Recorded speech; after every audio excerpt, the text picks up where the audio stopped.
अस्सलामुअलैकुम नाजरीन, JN news HD के साथ मैं हूं नाइला भट्टी। नजर डालते हैं आज की अहम खबरों पर। खबर शामिल करते हैं हमारे तहसील रिपोर्टर हासिलपुर मेहर यासीन से। प्रेस क्लब जमालपुर का हंगामी इजलास ज़ेर सदारत सैयद खिजर अब्बास गिलानी मुनाकिद हुआ। तलावत कुरान मजीद कारी साहब ने पेश की।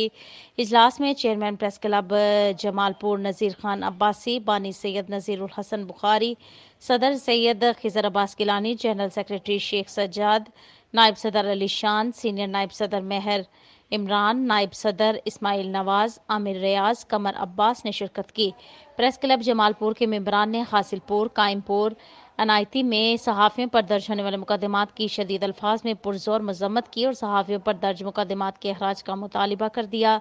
सदर प्रेस क्लब जमालपुर सैयद खिजर अब्बास गिलानी ने कहा कि तमाम सहाफ़ी भाईचारे का दर्ज दें। वो जिस मर्जी प्रेस क्लब से ताल्लुक़ रखते हैं, हम अपने सहाफ़ी भाइयों के साथ खड़े हैं। मैं तमाम सहाफ़ियों से कहता हूं कि एक हो जाओ और मिलकर माफिया का मुकाबला करो। हमारा किसी भी सहाफ़ी भाई को कोई तकलीफ हुई तो हम आराम से नहीं बैठेंगे। पुरअमन एहतजाज हमारा हक है, हम एहतजाज करेंगे। हम आवाम की आवाज़ हैं।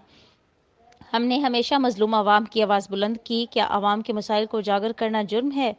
तो हम ये जुर्म करते रहेंगे। आज़ादी राय इजहार राय पर पाबंदी हरगिज़ बर्दाश्त नहीं करेंगे। सहाफ़ियों के खिलाफ मुख्तलिफ ओछे हथकंडे इस्तेमाल करके इन्हें दीवार के साथ लगाने की कोशिश की जा रही है, जिसकी जितनी भी मजम्मत की जाए कम है। अनायती में मेहर सुफियान पर मुकदमा महज ज़ुबानबंदी के लिए दर्ज किया गया, क्योंकि मेहर सुफियान ने हमेशा अवामी मसाइल को उजागर किया, जिसकी इसको सज़ा दी जा रही है। सहाफ़ी पर मुकदमा दर्ज करने से पहले मुकम्मल तहकीकात करनी चाहिए थी, मगर हमेशा की तरह सहाफ़ियों के खिलाफ मुकदमात का इंदराज पर जल्दबाजी से काम लिया जाता है, जिसकी हम पुरज़ोर अल्फाज में शदीद मज़म्मत करते हैं। हमारा मुतालबा है कि हमें इंसाफ फराहम किया जाए।